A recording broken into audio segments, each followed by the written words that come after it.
Yins, guess what? This week on Car Dad Bill, 2022 Hyundai Ioniq 5 electric vehicle. Yes, they dropped off an EV for Car Dad Bill. I love it. It's super cool. It's super futuristic. There's a lot to go over with this. Let's go for a ride.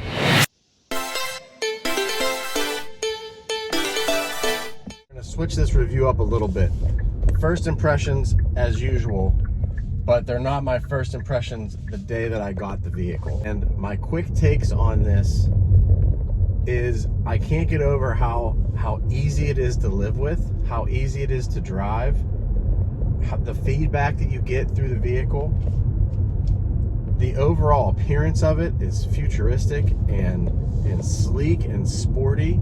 The interior is totally different than anything you can ever think of, and I'll explain that to you during the review.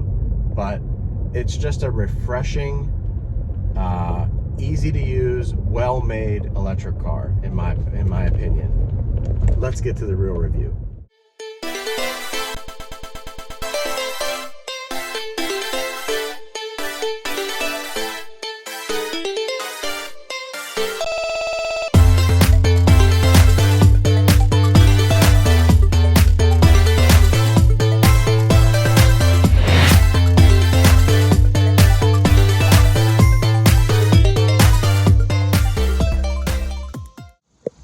All right, Yins, standing outside, Ioniq 5, electric car. And what are the first things you notice about this? And I'll tell you what I love about it. And it's just the stance, the athletic scrunched in front end, the big wheel arches, 20-inch wheels, and then you have these huge wheel arches. I like the Ioniq wheels. I love the hatchback, fastback stance. Love these lines up here and how there's like a fake spoiler coming off that. And then look at this line. So you have these lines here that follow the car like normal, and then you have this crease that just shoots up the door the opposite direction, intersects with the normal line that goes back through the door handles, and then straight back. So there's just a lot of interference as far as the car design goes. Because this line's right, this line's right, this line's totally not supposed to be there. But I love it. Love this spoiler in the back, and then has the black trim piece inside it. Look at those tail lights. Sick. Sick tail lights. Nice, huge back window. This actually has a longer wheelbase than the Tucson. So for reference, that's your door for your charger. There's a button on the remote, but you can also just press and it opens the door. And then there's a button here to close it. These door handles slide in flush when you lock the car. It's just a really sharp, sweet looking car. And look at those headlights. So all of these lights light up, like right now they're lit up because I have the headlights on. So like right now, and they go all the way around the front of the car. Really, really cool. Let's go.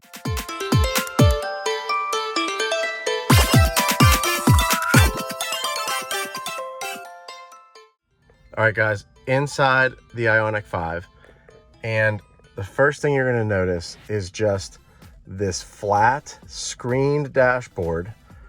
Then you have this futuristic dash over here with the same thing on the door, comes around, and then look at this.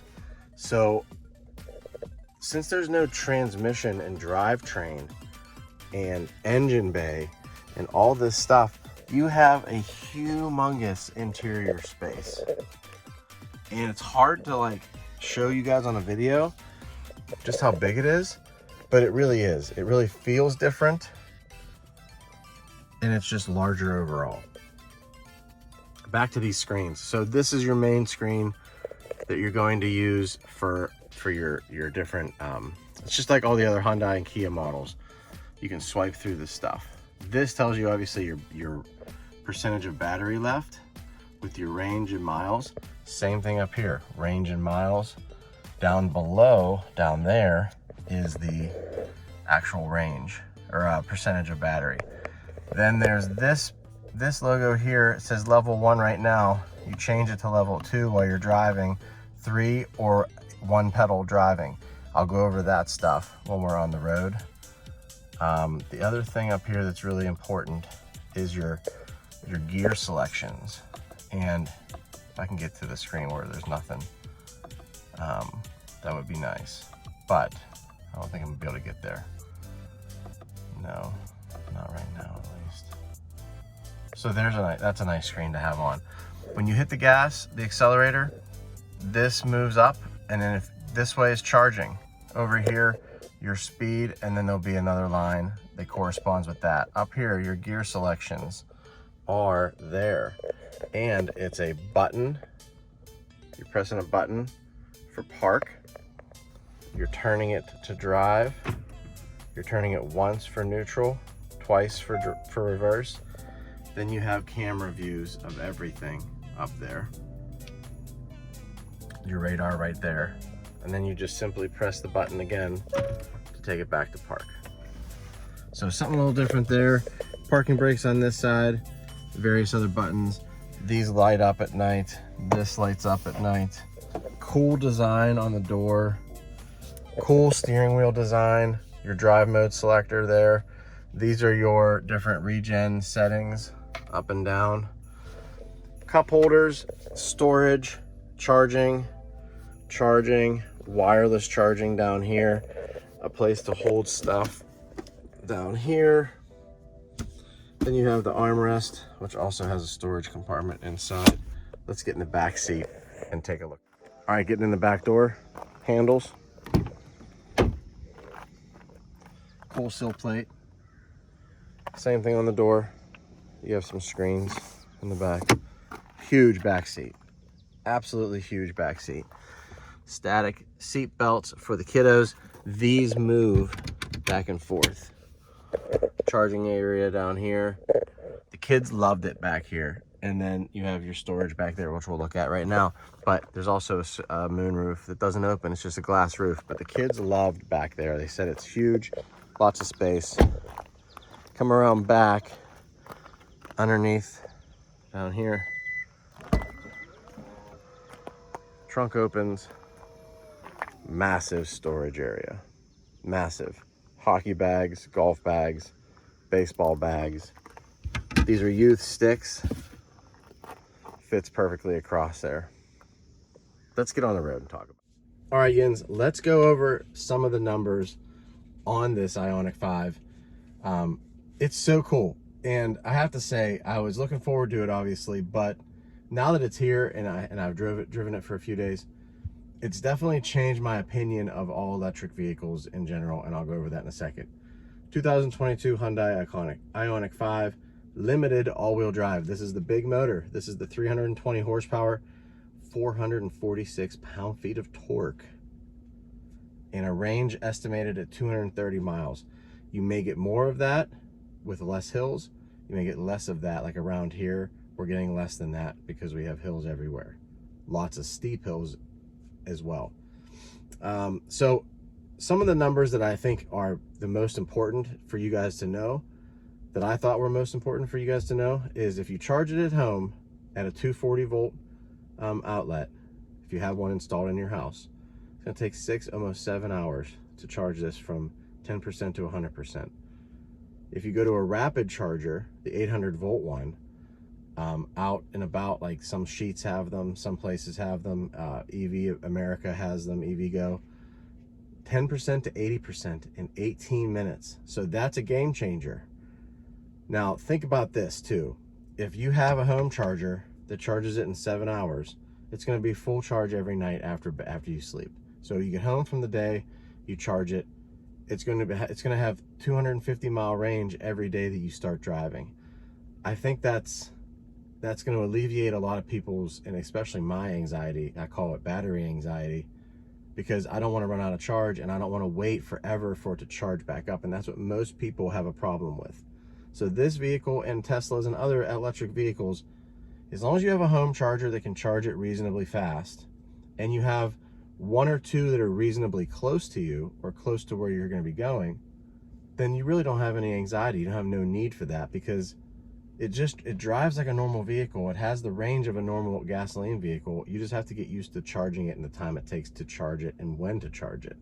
So once you get over that stuff, it really makes a lot of sense for someone that doesn't drive a ton to own one of these. Low maintenance. So lots of torque, decent range as far as mileage goes, ways to charge it, bottom price, right? You want to know what the price is of this thing. So this one's fully loaded, all-wheel drive, the big motor, the decent range, and it comes in at $55,940. I personally think that it's expensive, but I also see the benefits and the convenience and the fun to drive that this car is.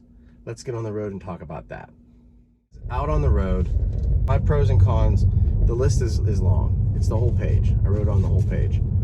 First things first, the regenerating of power in an electric car to allow you to kind of break even sometimes on your commute is absolutely brilliant. And what makes this car and makes any kind of EV, it's attractive to me, at least. So this has 3 levels of regenerating. First level is a little bit of and the best way to explain it to someone that's never driven an electric car and doesn't know what I'm saying when I say regenerating power, there's friction caused by the wheels turning while you're driving along. The car captures that friction, turns it into energy, stores it in the batteries for you. There's 3 levels of that. And when you think friction, think of when you're driving down the road and you let your foot off the gas pedal, there's something holding the car back. There's friction created by the movement that's slowing the car down. That's level 1. Level 2 makes that friction even more noticeable. Level 3 makes it unmistakable. When you take your foot off the accelerator, the car slows down a lot, it charges a lot. Same thing when you hit the brakes. You're driving along and you step on the brakes, you're creating energy, the car is storing that. So think of that. Anytime you're going down hills or down slopes or coming to a stop at a stop sign, you want to have one of these levels on so that you can capture that energy and store it in the battery. You can turn it off as well, which gives you free, basically coasting. So if you're on the highway or on a high-speed road, you can coast along and not be holding yourself back so much. And you can kind of get better efficiency that way. Then there's one pedal driving. I went over this in the Ford Mach-E review, but for those that didn't see that or don't know what one pedal driving is, it's very similar to a hydrostatic transmission in a lawn tractor. If you have one of those or you know someone that has one of those, the more you push the pedal, the faster you go. The more you take off the pedal, the slower you go. So if your foot's in it, you're going. You take your foot off of it, you're slowing down, you're slowing down, you're slowing down, you're slowing down until you stop. So around town driving, so think of it this way. Urban driving, like where I'm heading right now, heading into the city, you want to have one pedal driving on because you won't have to use your brakes. You won't go through brake pads. You won't be constantly stopping at stop signs. You will be just slowing down and then accelerating out of the stop sign, slowing down at the stop sign, accelerating out of the stop sign. Fantastic, super efficient. Love that about electric cars. This car has several levels of that and the one pedal driving. So you have every option you would want for that to regenerate power to put it back into the car. The second thing on the list is the crazy design and style of this vehicle. It looks awesome. It looks like a little hatchback. It's got the updated lighting, all the LEDs. It's got the cool LED taillights in the back. It's got those lights up front that wrap around the front at nighttime. It screams future. It screams electric vehicle. I mean, you don't even have to tell anybody that's electric. They know it's electric. They know it's different right off the bat. So that's 2 on my list. Number 3 on my list, excuse me, is the overall package that this thing provides, Hyundai makes this car, so it's a car company making an electric car. Not that Tesla doesn't know how to make a car, because they obviously do. But this vehicle coming from a car manufacturer is going to have a little bit better balance, a little bit better drivability than I would think another company doesn't have the experience. But regardless, when you change the layout of a vehicle from a gasoline combustion engine with a drivetrain, with a transmission, hogging up space basically, to a flat platform with electric motors and batteries, you create so much interior volume. And it's so obvious when you get into this vehicle. Your leg room is endless. Your headroom is endless. The interior space, side to side, front to back, is just opened up because you lose parts of the car that you don't need with an electric vehicle. So that's my third. That's a big pro. And it wasn't a big pro. I mean, I noticed it immediately when I got in the vehicle, but it wasn't a huge factor until the end of my time now with the vehicle. Getting into other vehicles while I had this, and just seeing how cramped everything is, even in bigger vehicles. And you get into this, and it's just very open and airy because you eliminated all that stuff. So that's 3. So the last thing, I'm gonna wrap this video up. I'm gonna get on the highway and I'm gonna stomp on it. And you guys aren't gonna hear a thing on the video. You're just gonna see me go back into the seat. You're not gonna hear anything, there's not gonna be any drama. And that's the coolest thing about electric vehicles, guys. If you've never driven one, I suggest you go out and test drive them, because the driving dynamics of an electric car are completely different than the dynamics of a gasoline engine vehicle. You have all the power you want on tap. You don't have to use it all, but if you want it, your foot's in it, you got it. This one's all-wheel drive. This one has a lot of torque. This one has a decent range. If you have a charger at home, you put the money into a charger at home, and they range, you can get them for a few thousand up to a lot of money, depending on what level charger you're going to install in your house. But the overall package of this thing changed my mind on electric vehicles. I feel like for what I need as a realtor, to bebop around town, show people homes, to go into town for hockey games for the kids, for sports, and all around, you know, aside from not having the space like an SUV would have, like a big SUV, if it was just me and maybe a few other people in my family, this is a really, really nice. Now here we go, I'm whipping it onto the on-ramp, and then I'm gonna step on the throttle when we get up here. And it's just crazy. It's just crazy. It just walks away. It just walks away. And it's silent. It is absolutely silent. You get to highway speed very fast, and you get to speed limit speeds even in town very fast. You have a heads-up display, which is helpful, but you have to look at how fast you're going, because it's different than in a gasoline car, where the gasoline car prompts you with gears. You know, you're in first gear, you're in second gear, you're in third gear, you're in fourth gear. This one doesn't have that. It just goes. And as long as your foot's in it, you're getting power. So you go from 0 to 35, 0 to 40 miles an hour very fast. But you don't feel like you are until you look down at the speed gauge and you realize you're doing twice the speed limit. So fair warning, when you test drive one of these or you take one for a ride, be careful and enjoy it. This is Car Dad Bill this week. Real cars, real people, real life. I love the Ioniq 5. It's a great little SUV, electric vehicle. Super fun to live with for the week. Subscribe to the channel. I will see you guys next week.